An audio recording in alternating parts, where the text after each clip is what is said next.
Caption साब्रैसो top straw. तो खुलुमबाय बयखौबो नैबे समाव जोबोद मोनसे दुखुनांथाव आपडेट नोंथांमोननि गेजेराव लानानै फैलायबाय। नोंथांमोना नुदों जानांगौ ससियेल मिडियानि गेजेरजों बा निउस पर्टेलाव बेखौ पस्ट होदों। जितु बर'नि सासे बिर जोहोलाव बारग' NDFB रिमोनलां तो बिथांखौ पुलिसा एरेस्ट खालामदों होननानै मोनथिदों। तो नोंथांमोना जोबजासिया जोबोर साननो गोनां आरो दुखु नांथाव जितु दा साननैसो सोलिबाय थानाय जोंनि BTC ओनसोलाव सावथाल आरो बर'नि गेजेराव जितु साथाम बर' सोद्रोमाखौ गाज्रि गाग्लोबनानै सासेखौ खास्रि बिस्रि बुथारनाय बे जाथायखौ लानानै जि थासारिया जालांबाय बिनि गेजेरावबो दिनै नोंथांमोना नुदों जे बर'नि बारग' NDFB बिर जोहोलाव रिमोनलां बिथांखौ पुलिसा एरेस्ट खालामदों। मानि थाखाय एरेस्ट खालामदों नोंथांमोना मिथिगौ ना? स' बिथाङा बे जाथायखौ लानानै ससियेल मिडियायाव मोनसे भिडिअ क्लिप बानायदोंमोन जे बेहाय सिखा रुवा बेखौ लानानै बिथाङा भिडिअ क्लिप बानायदोंमोन। नोंथांमोना एसे नायनानै लाग्रो। रुवा दानखावनांगौ जों एखे खोथा गैया।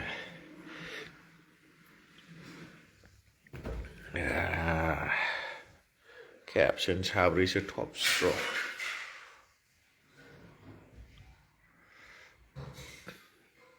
Danger खाने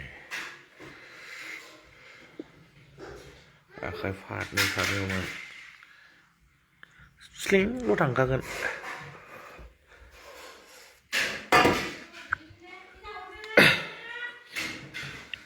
ड्रागनसोखा नै सिफुङाबो ड्रागन। बे भिडिअ क्लिपखौ बानायनायनि थाखायनो पुलिसा बिथांखौ एरेस्ट खालामदों बा ससियेल मिडियायाव बेफोरबायदि भिडिअ बानायनानै हगारनायनि थाखायनो बिथांखौ एरेस्ट खालामदों बा पुलिस थानायाव लांदों होननानै मोनथिदों। नाथाय नोंथांमोना बे बाथ्राखौ मिथिगौ ना दिनै मानो थाखाय बर'खौ बेफोरबायदि एरेस्ट खालामदों? दिनै नोंथांमोना नैबे सावगारिखौ नाय। बे जाहैबाय आदिबासि सावथाल हारिनि फरायसा आफादनि दैदेनगिरिफोर बिसोरो अपेनलि टाउन नोगोराव लामायाव आन्दलन खालामनायाव बिथांमोना हाथियार लानानै बेरायो। हाथियार लानानै बिथांमोना आन्दलन खालामदों जायखौ बोरला सिंग्रि। बे बोरलाया सिलाइजों समान गोहो दङ आरो बे बेरलाजों जेसेबांखिनि सिलाया आक्रमण खालामनो हायो बेजों समान आक्रमण खालामनो हानाय मोनसे बे गिख्रंथाव मोनसे अस्त्र। नाथाय गंसे सिखाया गंसे रुवाया नों बेजों बेसेबां हमथानो हागोन? नों बेजों बेसेबां दावहा नांनो हागोन?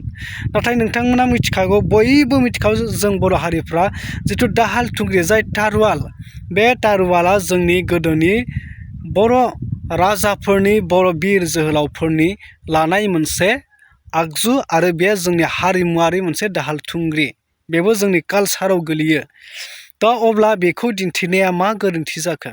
आरो बैसोर सावथालफोरा जे दिने ज' बोरला थिर लायै लामा ओंखारो बहाबा मा होयो मै होयो मोसा होयो सेसा होयो बायदि होयो आरो जिखि जाया बिथांमोना आन्दलन जाब्ला सिंग्रि लानानै ओंखारो बेसो गिख्रंथाव जाखो ना जोंनि बे दाहाल थुंग्रि जोंनि बर'नि कालचार मोनसेयासो बेसो गिख्रंथाव जाखो? बे बाथ्राया माने गोबां साननो गोनां जानानै फैदों। थ' बेखायनो बे बाथ्राखौ जों बयबो नोजोर होनांगोन जिहेथु बोरला जायफोरा सावथालफोरा गावसोरनि कालचारेल बे मोनसे अस्त्र होननानै बिथांमोना बेखौ बाहायो। बे मोनसे गिख्रंथाव मोनसे बन्दुक बा सिलाइजों समान गोहो गोनां आरो बेखौ सिज खालामनायाव बयबो मात आवाज होनांगौ बेखौ बेन खालामनो होनांगौ सरकारा। नाथाय बेफोरखौ नुवाखै जोंनि बर'नि फिसा फिसौ दायखौनो ओरैबायदि गेदेर साननानै बिथांमोना एरेस्ट खालामलाबायो।